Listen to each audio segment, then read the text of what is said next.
Somos señores de 13 y 4 años. Investigamos sobre la prehistoria, sobre a vida no paleolítico.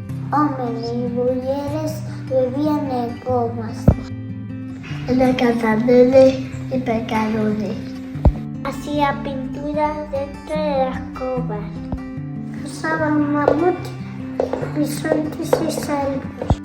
Alimentaban si acaso a carne. Cazaban con lanzas. A la playa de Panamá de oso. También comían plantas y verdes.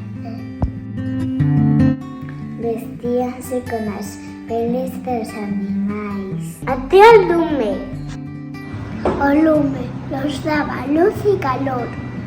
Mis celulares empleaban el lume para cocinar. Pintaban las covas.